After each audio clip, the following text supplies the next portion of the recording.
চন্দ্র রাজা কার প্রভু চন্দ্র মন্ত্রী। আকাশ নদী চলছে কেমন দেখতে পাঠান স্বামীজি।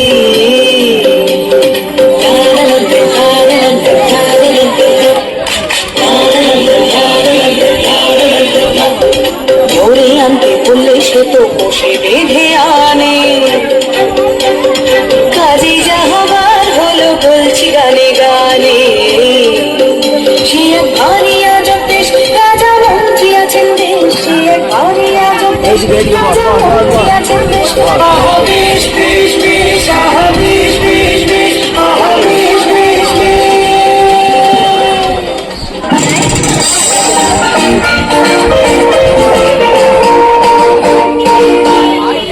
শুনুন শুনুন সুধীজন, শুনুন দিয়া মন, বিচিত্র কাহিনী বলিব এখন। একদা এক রাজ্যের রাজা অপুচন্দ্র রায়, বিশাল প্রতাপ রাজ্যে সুখের অন্ত নাই। কিন্তু সে রাজার এক বিচিত্র খেয়ালে ভীষণ সংকটে পড়ে প্রজারা সকলে। কিভাবে হইল সে সংকট মোচন, সে কাহিনী শুনুন সবে করিব বর্ণন।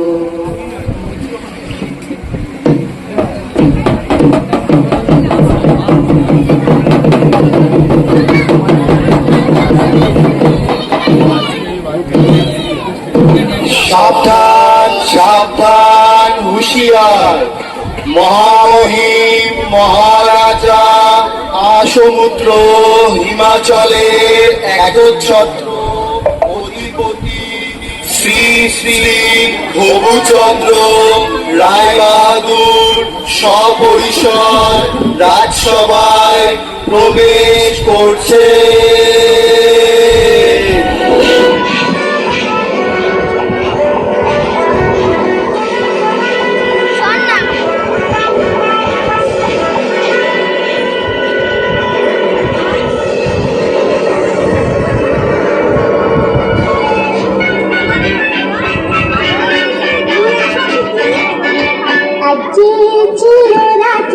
প্রভুচন্দ্র তাহার নাম, আরতি রতি সব দিল্লিতে তার ধাম। প্রধানমন্ত্রী তার প্রভুচন্দ্র শুভ নাম, বুদ্ধিতে ভীষণ ধাম ঈশ্বরা তার নাম। আজকে ছিল রাজা প্রভুচন্দ্র তাহার নাম, আরতি রতি সব দিল্লিতে তার ধাম।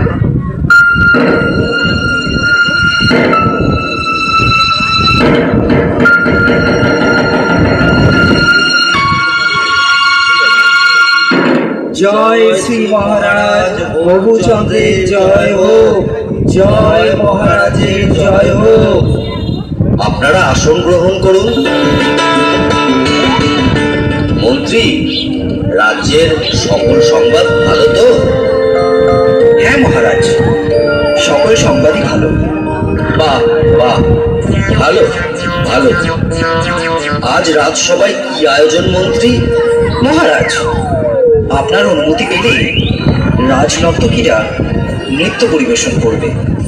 অতি উত্তম, অতি উত্তম। তাহলে আর দেরি কেন মন্ত্রী, শুরু হোক তবে।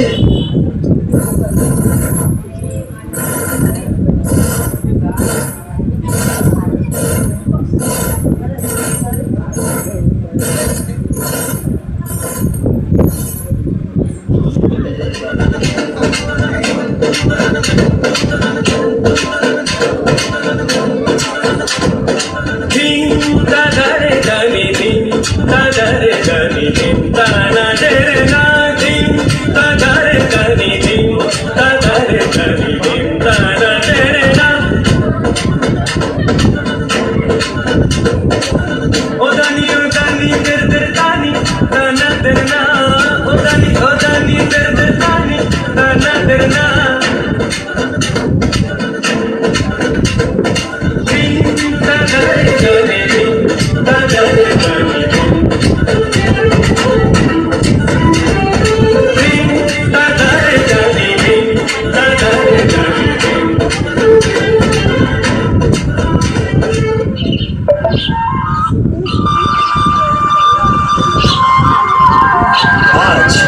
রাজামশাইকে বড় চিন্তিত মনে হচ্ছে। কি বিষয় নিয়ে আপনি এত ভাবছেন মহারাজ? রাজ্যে তো কোনো সমস্যা নেই। তাহলে আপনার চিন্তার কারণ কি? হ্যাঁ মহারাজ, আমাদের বলুন, কি নিয়ে এত ভাবছেন? আসলে একটা কথা ভেবে আমি সারা রাত ঘুমোতে পারিনি। আমি আসমুদ্র হিমাচলের দোর্দণ্ড প্রতাপ ভবুচন্দ্র রায়বাহাদুর। আমারই রাজ্যের ধুলি আমারই পা দুটোকে মলিন করে দেবে, বিবর্ণ করে দেবে, এ আমার কাছে অসহ্য। কোথায় ভুলো মহারাজ? এ আপনার মনের ভুল। আপনি অযথা চিন্তা করছেন। না না, এ মনের ভুল না। আমার রাজ্যের মাটি কিনা আমার পা মলিন করছে, এ কি সোজা কথা? অসহ্য। শীঘ্র আপনারা এর প্রতিকার করুন, না হলে কিন্তু কারোর রক্ষে নেই। কিন্তু রাজ্যে যদি ধুলা না থাকে, তাহলে আপনার পদধূলি পাবো কি উপায়? কথাটা বটে সত্য, কিন্তু আগে বিদায় করো ধুলি, পরে হবে পদধূলির পদ্য। রাজ্যের এত বড় জ্ঞানী গুণী পণ্ডিতরা আমার রাজসভায় আছে, কিভাবে এই ধুলির হাত থেকে রক্ষা পাওয়া যায় শীঘ্রই সেই উপায় বার করুন, না হলে কিন্তু ঘোর বিপদ। মহারাজ, মাটি থাকলেই ধুলা হবে। যদি মাটিতে জল দিয়ে ভিজিয়ে নেওয়া যায়, তাহলে আর ধুলা উঠবে না, আর পায়ে লাগবে না মহারাজ। কিন্তু সারা রাজ্য জল দিয়ে ভেজাতে গেলে তো অনেক জল লাগবে। পুকুর, নদী, খাল বিলে তো আর জল থাকবে না। সেটা তো খাঁটি কথা মহারাজ। যদি আমরা ঝাড়ু ছাটা দিয়ে সব ধুলো সরিয়ে দিতে পারি, তাহলে তো আর মলিন ধুলো আপনার পায়ে লাগবে না মহারাজ। আশা বলেছ, চমৎকার। তাহলে সবাই মিলে লেগে বড় কাজে। রাজ্যের যে যেখানে আছো, সবাই মিলে ঝাড়ু ঝাঁটা নিয়ে ধুলো দূর করার কাজে লেগে পড়ো। বলো, এটা আমার আদেশ। তাই হবে মহারাজ। মহারাজ, আপনিও কি এই কাজে সকলের সাথে লেগে পড়বেন? চুপ করো বেয়াদব। কাজের কাজ না করে খালি বাজে কথা বলা বন্ধ করো। যা বলেছি সেটা যেন অক্ষরে অক্ষরে পালন করা হয়। যত সব মূর্খের দল।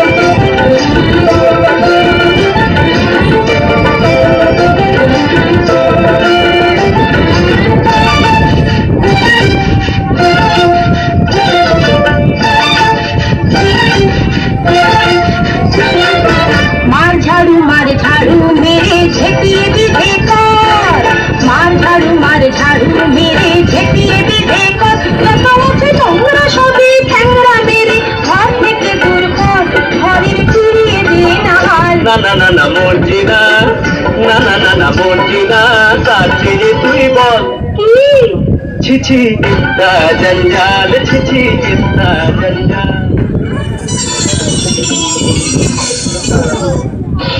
ওরে বাবারে, ওহ বাবারে, বন্ধ করো বন্ধ করো। আর যে পারা যাচ্ছে না, কিছু দেখতে পাচ্ছি না। রাজ্যের ধুলো দূর করতে গিয়ে রাজ্য যে ধুলোয় ভরে গেল। মহামন্ত্রী, কি হচ্ছে এসব? তোমাকে কি এই জন্য এত বেতন দিয়ে পুষে রেখেছি? রাজ্যে এত জ্ঞানী গুণী পণ্ডিত থাকতে আমার রাজ্যের এ কি হাল হলো? এর একটা শীঘ্র বিহিত চাই। তাহলে জল দিয়ে সব ধুলো ধুয়ে ফেলা হোক, তাহলে আর ধুলো থাকবে না। আর যে পারা যাচ্ছে না, যা ভালো হয় তাই বলুন। সবাইকে জল ঢালতে আদেশ দেয়া হোক।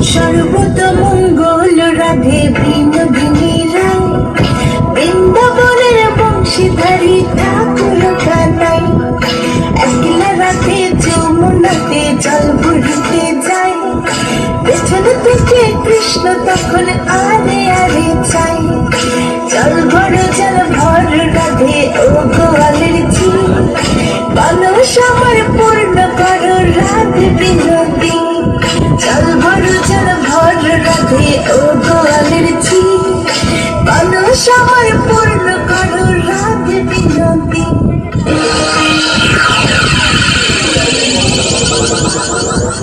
সব কটাই গণ্ডমূর্খ। শুনে রাখো তোমরা সকলে, এর যদি কোনো উপায় বের করতে না পারো তাহলে সবাইকে শুলে চড়াবো। মহারাজ, আমরা তাহলে গোটা রাজ্য মাদুর দিয়ে ঢেকে দিই মহারাজ। সর্বনাশ, এত মাদুর কোথায় পাবো বলো দেখি? আরেকটা উপায় আছে মহারাজ, আপনাকে যদি একটা ঘরে বন্ধ করে রাখা যায় তাহলে তো ধুলা আপনার গায়ে লাগবে না, আর আপনার পদযুগগুলো ধুলার মলিন হবে না। আহা, কি বুদ্ধি, কি বুদ্ধি! আমি যদি ঘরে বন্দি থাকি তাহলে রাজ্যকে চালাবে শুনে। আচ্ছা, গোটা রাজ্যটা যদি চামড়া দিয়ে মুড়ে ফেলি তাহলে কেমন হয় মহারাজ? চামড়া দিয়ে? তা এত চামড়া কোথা থেকে পাবো বলো দেখি? না না না, এসব চলবে না, অন্য কোনো উপায় করো। মহারাজ, যদি মুচিকে খবর দেওয়া যেত, ও যদি কোনো উপায় বার করতে পারত। ঠিক আছে, পেয়াদা, এক্ষুনি মুচিকে খবর দাও, বলো রাজার আদেশ, তাকে এক্ষুনি রাজসভায় নিয়ে এসো। যথা আজ্ঞা মহারাজ।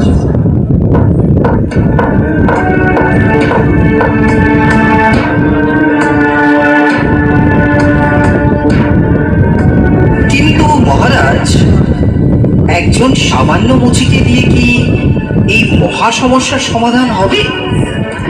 মহাপণ্ডিতরা যখন হিমশিম খাচ্ছে, সেখানে কি একটা মুচি পারবে উপায় বার করতে?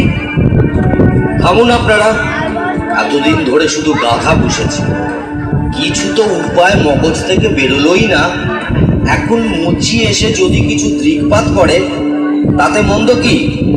শীঘ্রই তাকে রাজসভায় নিয়ে আসার ব্যবস্থা করা হোক।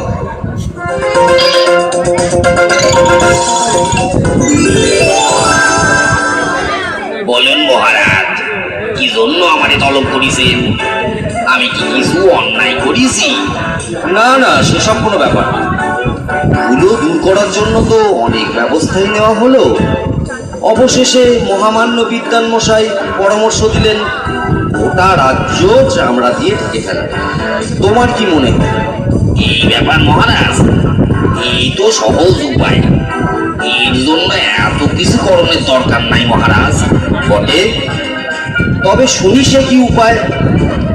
আপনি যদি আপনার চরণ দুইখান চামড়া দিয়ে ঢাইকা ফেলেন তাহলে তো রাজ্য ঢাকার দরকারই পড়ে না মহারাজ।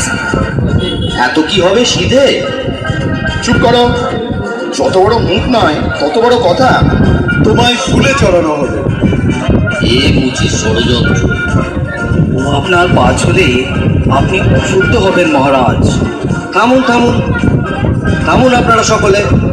মুচি, তুমি নির্ভয়ে তোমার কাজ শুরু করো।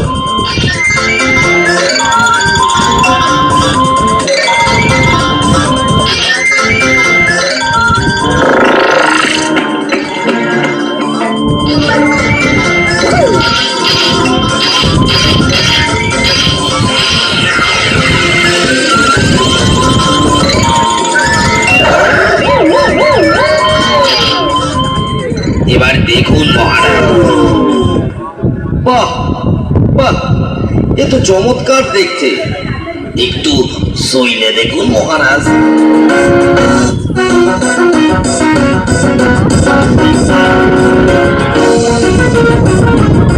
বাহ, বড়ই নরম, এ তো বেশ, পায়েও ধুলো লাগছে না, অতি উত্তম। আমি বড়ই প্রসন্ন। এই নাও তোমার পুরস্কার।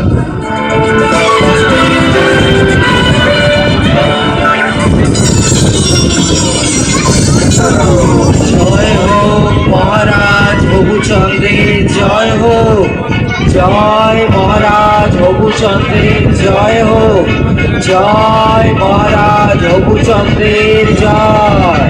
বললেন রাজা এই কথাটা অনেক বছর ধরে, আমার